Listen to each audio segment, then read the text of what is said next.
I constantly get asked the tools and tips and tricks that millionaires are using. And one tool that I highly recommend, and it's recommended by millionaires too, is something that will help you run your payroll. And I know it's like, it's so annoying to have to do payroll. Well, now you can do it in typically around 11 minutes with Gusto. They're actually simple, easy. They'll file and pay your taxes for you. Your W-2s will all be done and you don't have to worry about it. How amazing would that be? Plus, they have an HR expert on call. So you can call them and be able to get your HR questions answered. Plus, they have benefits like 401k and health benefits for any budget. And I know I get asked that question all the time. So go check it out. We've actually partnered with them. And so when you run your first payroll through them, they'll give you 3 months free. Just go to gusto.com/EM and check it out for yourself. Potent advice and inspiration from real self-made millionaires. Welcome to The Eventual Millionaire with your host, Jaime Masters. Welcome to Eventual Millionaire. I'm Jaime Masters, and today on the show, we have renowned author of over 40 books and one of my favorite books on the planet, Hendricks. His book, The Big Leap, is something I recommend to absolutely all of my clients. He's also written a myriad of others and is a mystery novelist too. Thank you so much for coming on the show today. It's my pleasure, Jaime. Great to talk with you. So what I want you to do is talk about The Big Leap, number one, just because I recommend it to absolutely everyone, and it's an honor to have you. Well, thank you. I really appreciate that. In fact, of all the books I've written, The Big Leap has a unique status in a way because it came out about 10 years ago, and the sales graph would go in the author's dream direction, just straight up. So it sells more today than it did when it first came out. And so I really appreciate all of you for spreading the word. Yes, The Big Leap is really about two things that I began to study in earnest about 30 or 35 years ago. And then gradually, I always say when people ask me, how long did it take to write The Big Leap? I said, well, it took me 30 years to think about it and a year to write it. So it was something I started thinking about.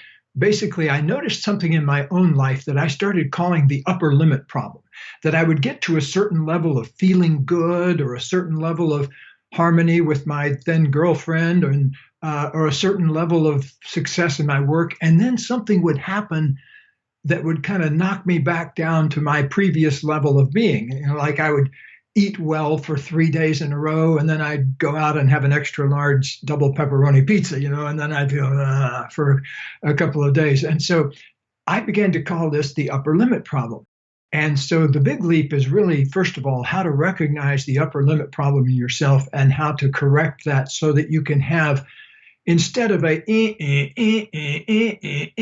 approach to your growth and your prosperity, that can go in a kind of like an easy breathing fashion. And so I'm happy to say that The Big Leap, the sales of it, has actually mimicked that, because most of my books, when a book comes out, especially like if we were on Oprah with our book Conscious Loving, for example, the book went like whoosh, and then it would die back down. And then every time they would rerun that show, whoosh. And so there was something like this sort of thing.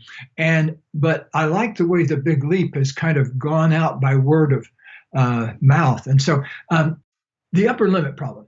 Number two, The Big Leap is about what I now call the genius spiral, which is, I used to call it the zone of genius, but I quit using that term because it's kind of limiting, a zone as a place. And I began to use the idea of a spiral because a spiral really has no end point. You can keep riding up. As a matter of fact, I got the image from my wife and I had, when we got married, we had a private wedding up on the top of a mountain just for the two of us. And then we had a more public one down, for friends and that kind of thing. But when we were on the mountaintop, we were saying our vows to each other. And this is almost 40 years ago now. Katie said, "Oh, look up." And I looked up and there was this magnificent hawk circling around in a spiral above our heads. And as we said our vows to each other, suddenly we looked up again and there was two hawks. And I didn't know it at the time, but hawks mate for life unless something happens to them. And so here were these two beautiful hawks circling around above us as we were doing our vows. And then when we finished, we looked up again and they were way up in the sky, almost tiny little specks. And so this idea of a spiral, I think, took root in me. And I realized that in personal growth, you often, as you grow, it's like a spiral because you come back around and revisit themes that you visited earlier in an earlier stage of growth and enlightenment, but you have it in a whole different way now, and it may come again in a larger wave of the spiral. And so I like this idea of building our personal growth around a spiral rather than a zone. So anyway, the genius spiral is the second thing that I'm really excited about talking to people on, especially business owners, because it's been my experience. I used to come to Austin, by the way, a lot to consult with Michael Dell and the top team at Dell Computer out in Round Rock. And so I had a lot of experience with big business, but I've had a lot of experience too coaching entrepreneurs, young entrepreneurs that I work with. And one of the things that is incredibly important for all business people is to take a little time off from the practical side of business and put, like we recommend, just starting with 10 minutes a day on the spiritual side of business. Because what happens is the more successful you get, oftentimes the less time you spend in the depths of yourself saying, what am I really doing here? And we work here, people will come sometime, a CEO of a company will come to be with us for 2 days or 3 days, and we work with that person all day long. There are no other people around. In those intensives, what we often find is a person who has gotten to be incredibly successful, but has left a piece of himself or herself behind. And that piece is one that needs daily visiting. So when people come here, we often ask them to start by just going in a room by themselves for 10 minutes and asking, what is my true genius? Not even trying to come up with an answer, just focusing on the question. What is my true genius? So if you keep in mind those two things, the upper limit problem and the genius spiral, that's really the essence of what's in the Big Leap and the new sequel, which is The Joy of Genius. And this is what I absolutely adore, because now everyone's talking about the neuroscience and negative thoughts and things that are the upper limit problem. But you came out with this 10 years ago, right? And have data over and over and over from tons of people that have gone through it. So how did you, when you started doing that first book, how did you start testing the way that you counteract sort of our upper limit problem?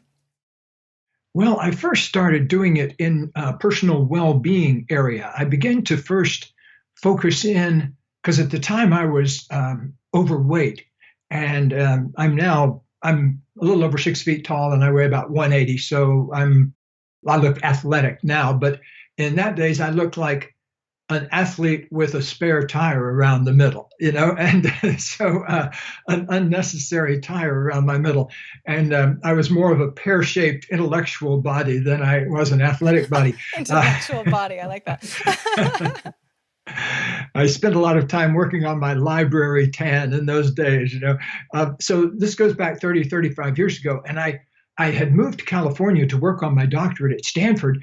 And I had opportunity for the first time to eat things like real fresh vegetables. I'd been living way up in New Hampshire where, like I remember one day buying a cantaloupe for, at the time, 35 years ago, $2.50, which would be like $25 now, And, I'm from New Hampshire and Maine, so it's hilarious. Yes, I know exactly. It's weird up there. It's really weird in wintertime. And yes. So I always say we used to get the vegetables that the rest of America didn't want. They would come up to my... That's funny. But I moved to California and suddenly, wow, there's all these fresh vegetables everywhere. And I started paying attention to my well-being. And I would, like I said earlier, I would get 3 days or 4 days of really eating well and feeling good.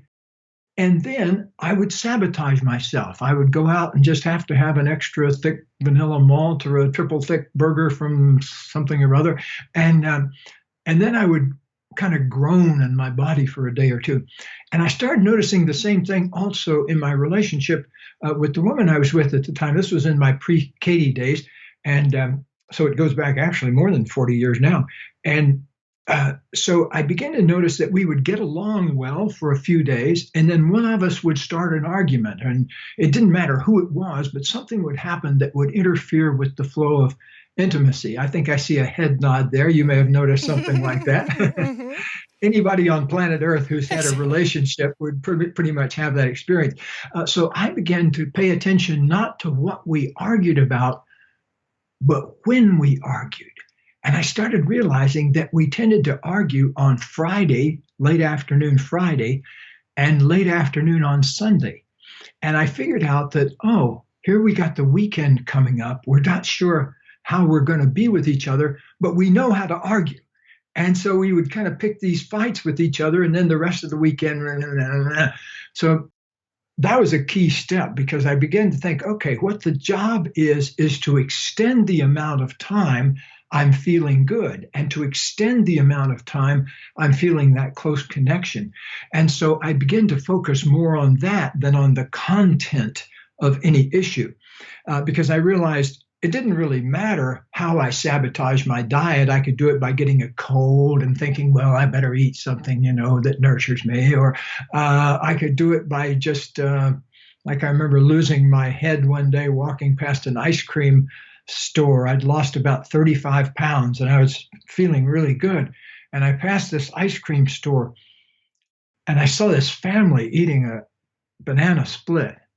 I just had to have it. The next thing it was the 20-minute high of my life, but then halfway down the block, clunk. And so that's the upper limit problem in action. And I ask people to pay attention to it in the simple things of life first, like connections with your beloveds and how you feel in your body and things like that. Ultimately, though, everything in the upper limit problem is a way we keep ourselves from experiencing our true genius, our true creativity. Because what happens is if people can keep hitting their upper limit and struggling with that and sabotage, go high, go low, what happens is that distracts everybody from asking yourself, what is my true genius? And how can I express it in the world in a way that makes the greatest contribution? To me, life is at its best when I'm doing what I love to do, and it also makes the largest contribution. And so that's really what we teach. Oh, and I love this too, especially in the guise of entrepreneurship, because you've seen that meme online where it's like entrepreneurship looks like this, and it's a graph that's like up and down and up and down and up and down, right? And what you're saying is that when we hit those ups, right, and maybe not on a daily to day basis, because we're all going to sort of hit that, that we can even it out a little bit better. So when I think about this, everybody wants to live in their genius, but there's cash flow issues and this issues and that issues. So it makes it difficult to put into practice. What do you say to people that come to you, especially after reading your book and going, you're a genius, I love this, I want to do more of this, but all the excuses in the world? Yes, well, when you were saying that, I had an image come to mind of a young man that I did some coaching with. He was in his early 30s, and he was full of good ideas. He needed a lot of focus, so we worked on focus. But what really did the trick, in fact, I want to illustrate that with what not to do. Okay. What not to do is more and more of what already isn't working. Darn it. You got me. No. And the same thing with time. There's never enough time to do what you don't really want to do anyway. And so if you understand that your time is your most precious commodity, where do I want to focus my time? And the young man that I was referring to, as we homed in on more and more and more of his genius, it also had to do with what he most loved to do, which was this act of personal transformation with people, a moment where a person's face lights up. And I must say that's to this day one of the most wonderful things in life is when I see somebody let go of an upper limit and, oh, I don't have to keep doing it that way. I see a new possibility. I could live on that, I think. And yet in life teaches us almost the opposite, to distract yourself and not focus in on what do you most love to do. When I first thought of that, as a matter of fact, I can remember where I was sitting. I was sitting in an apartment in Colorado Springs. I used to be a professor there at the university in the counseling psych department. And but one time I was thinking about what really is my life purpose. And I came up with this idea. Well, what I love to do more than anything else is expand every day in my learning, expand in my ability to love and my ability to experience abundance and my ability to keep my creativity flowing. That to me is being wealthy. And so I made this vow, and I took on this idea that every day I commit to expanding in love, creativity, and abundance as I go about inspiring other people who are interested to do the same. Because to me, that contribution part of life is such a sacred thing. And very few people tell us that early in life, how good contribution actually feels. And, many of us are coming from a place of, well, gosh, I feel wounded down inside and I need mine first. But it's like I was working with a person one time on the phone who called me, who was in a state of deep depression. And he was a client that I'd seen in another state. And he called me one night and he was feeling really depressed. And I talked to him, had him do a little bit of breathing and everything, but nothing really broke through. And finally, this idea came to me. I said, before you came and talked to me on the phone, did you notice anything that caught your eye, anything that needed doing?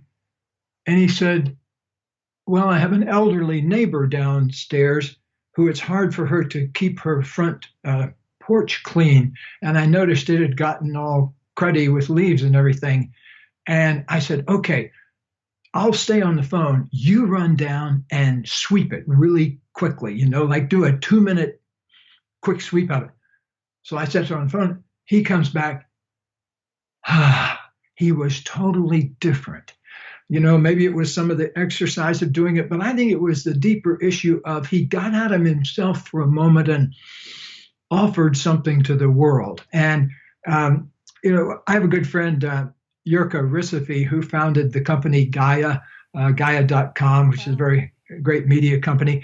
Before that, he founded Corporate Express and did a lot of mergers and acquisitions. And I think he told me once he had done 200 or 300 different mergers and acquisitions things. So he knew a lot of entrepreneurs. And one time we were walking across the street and I asked him in Boulder, Colorado, where they are.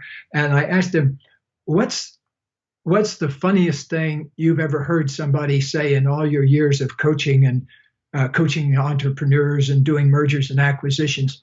And he said, I've heard it many, many times, but the funniest thing I ever hear is, he said, I always make a point of people saying, why do you want to go in business for yourself? Or why did you want to go in business for yourself?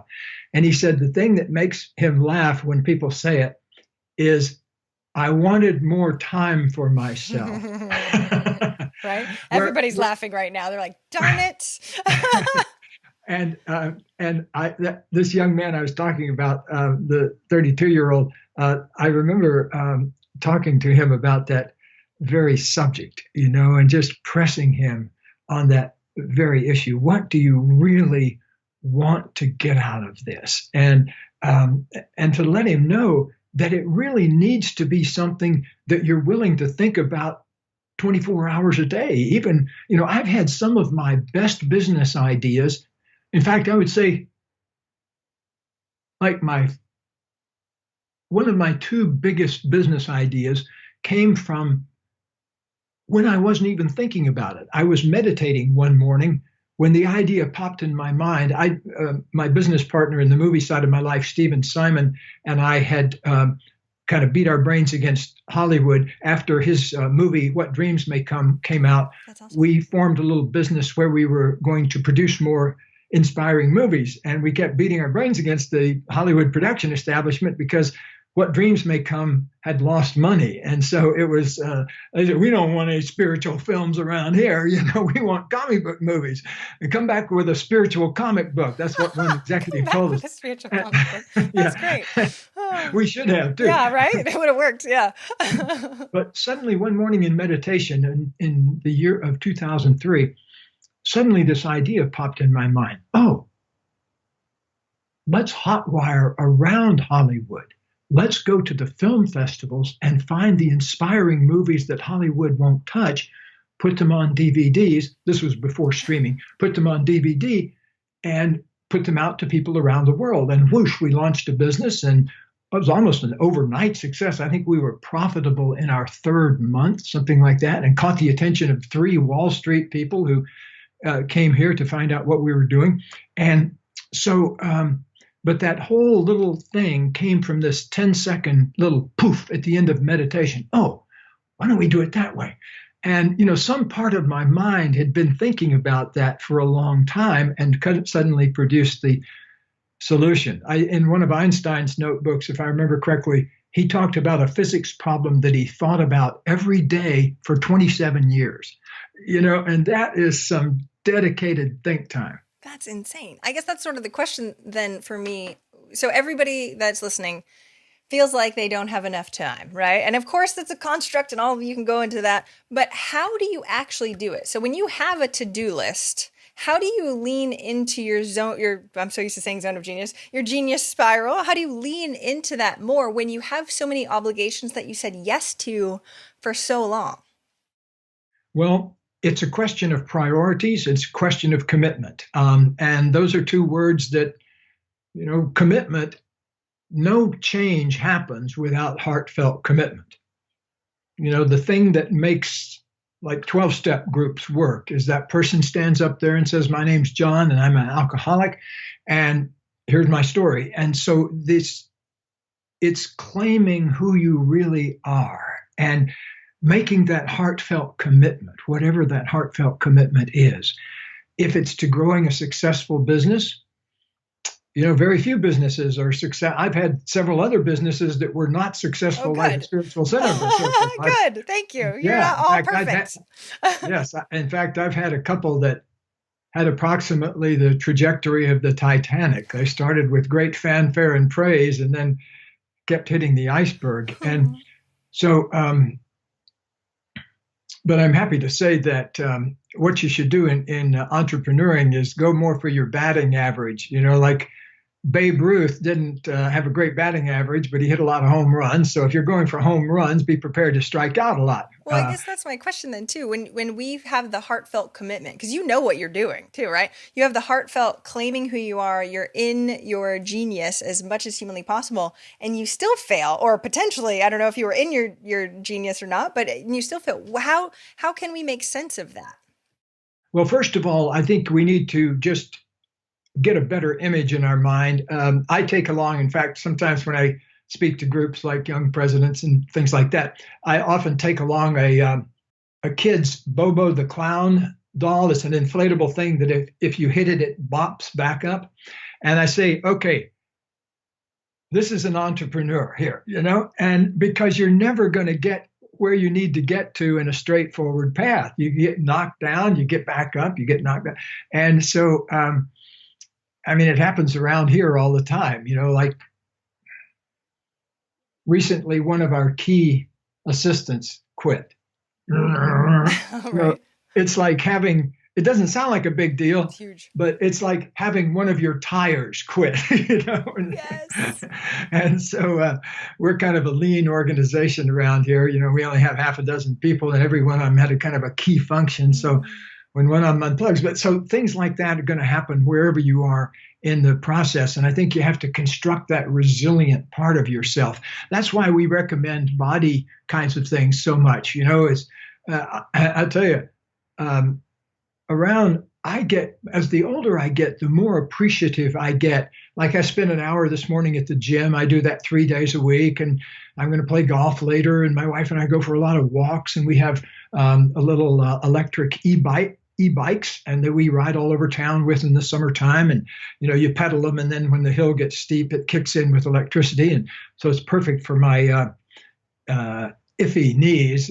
After 25 years of competitive squash playing and about 35 years of and skiing and then golf, my knees are sort of hanging together by a prayer. So, but it's important, I think, to keep things in motion on a physical level. And a lot of entrepreneurs completely overlook that. They get busy on charts and graphs and forget the other stuff. Well, and that's why your perspective is really helpful, because when we're in it, it's harder to see, right? And so even if they feel like they've heartfelt claimed it like a little while ago, and then they sort of renege and they're not doing the things that are really, really important to get them in that genius where they do feel really, really good, how do they whack themselves back into? Do you know what I mean? I feel like we get in these ruts, and then we have to go, oh, well, shoot, I'm in it again. Oh, the upper limit problem again and again and again. It's over and over and over.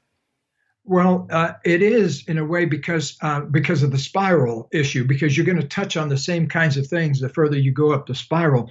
Let me give you an example.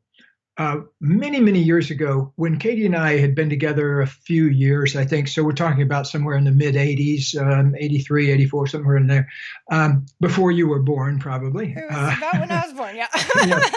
Back when you were born, young lady, there was a world back then. So anyway, we'd been together a couple of years, and we lived in Colorado at the time. And her parents came to visit from California and were staying at our house. And we noticed they bickered constantly. And as we thought about it, every time we'd visited them in California, the same thing had happened. But since we were coming and going, we hadn't noticed it. But when they were in our house, we noticed it was pretty much a 24-hour-a-day ping pong match of bickering with each other. And so after they left, Katie and I got down in a conversation and said, we do that more than we really need to ourselves. But look where we got this from, and because I'd grown up in the same kind of family, and they were wonderful people. That was just the way they entertained themselves, I guess. Right. And so I said, let's put a stop to that. Let's create a relationship, if you are willing, where we eliminate criticism. We thought about that. And so we made a vow to each other to eliminate criticism from our relationship. And it literally took years, because we'd get a couple of weeks in, and then one of us would, and we'd get a few more weeks in. And so we would keep returning to that commitment. So here's the point I'm making. Recommitment is just as important as the original commitment, because of the Bobo doll problem. We're going to get knocked down, and you got to get back up and center yourself in your commitment and go again. And that's not easy to do. I'm not saying in any way it's easy to do, because a few times, just personally speaking, you get depressed after something falls apart that you put your life into. It's just like in my book writing world, I've had the experience of putting my heart and soul into a certain book and then having it, and then you'll say, oh, let's never publish a book again on Memorial Weekend, and you learn and live and all that. But it can be quite saddening when a prized project flames out like that. So recommitment is incredibly important. The punchline of the criticism story is that it took us a few years, maybe 3 to 5 years. I don't know. I don't remember now, but a long time to make good on that commitment. But once we did, I can tell you, for example, we've lived in this particular house, which is kind of like our dream house that we found when in 2000 or so. And so we've been living here for almost 20 years now in this house, and no one has ever said a critical word to the other inside these 4 walls. Wow.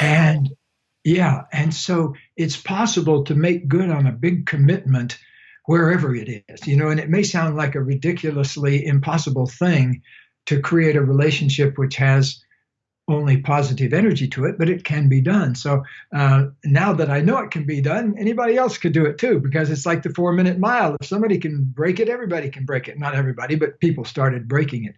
And so what we're all in life to do, I think, is to expand in abundance and creativity as we expand in our ability to thrive on more and more love and good positive energy in our life. And to the extent that we do that, life is wonderful. You're such an inspiration, you and your wife. The fact that you can have done that is insane. Nobody, I don't think without you actually of committing to that and saying that I would have believed that it ever would have been possible, just as a side note. And so thank you, thank you, thank you. I know we have to start wrapping up because you got a date with golf coming up very, very soon. But I'm going to ask the last question. And I highly recommend getting for everybody else that's listening right now, getting The Big Leap and then getting Joy of Genius. So those two books, it's a prescription for you. You have to read them. But besides buying those books, what is one action listeners can take this week to help move them forward towards their goal of 1 million? Entertain a wonder question. It'll take you 10 seconds, but it'll change your life. What we call wonder questions are questions that you really would love to know the answer to, and you really don't know the answer to. And so a wonder question that I'd like to leave you with is, how can I spend the majority of my time doing what I most love to do while making my greatest contribution to others? How can I spend the majority of my time doing what I most love to do while also making my largest contribution to others? And then see what happens out of that. That has changed things for me just from reading the book. I've read it 3 times already for The Big Leap, just so you know. And it's a progress, not perfection thing for me, but I highly recommend everybody, if you're driving, don't write it down, but write that question down, go back, rewind it, write that question down, meditate on it. Thank you so much, Gay. You can find you at hendricks.com is one of the links, but I know you have quite a few. Where can we find more about you online? Well, we have our big relationship section of Facebook called Hearts in Harmony, where you can see lots of videos of us and learn about our relationship work. And Hendricks.com will take you off into wherever you need to go to our nonprofit foundation or wherever you would like to learn about. There's all sorts of different resources for you on there. I just appreciate you and all of your work. I know we've never met before, but you have impacted my life. I so appreciate you coming on the show today. Thank you so much. Many blessings to you and all your subscribers. Thanks. Would you consider yourself a high-level entrepreneur? Now, most likely, if you're listening to this, you definitely are. And what I've heard over and over and over again is it's hard to find like-minded people that are like that too. Again, I'm from Maine, so I totally understand how difficult it can be. Thank goodness I have an amazing online community, so I know tons of them. And that is exactly why we are starting this brand new mastermind group with high-level, like-minded entrepreneurs, the ones that you know you can go alongside with that will help move you to the next level, let alone with kick butt coaching from me, because I like to slap you around, both on focus and on strategy. So if you're looking to double or triple this year, which I know most of you are, I want you to go ahead and apply and see if it's a good fit for you. I will totally tell you if it's not and if I wouldn't do it if I were you. But go to eventualmillionaire.com/apply. We are looking for amazing, like-minded entrepreneurs. My previous mastermind members have told me it is life-changing. So take the time today, fill out the very quick application, and we'll see if it's a fit. Take care.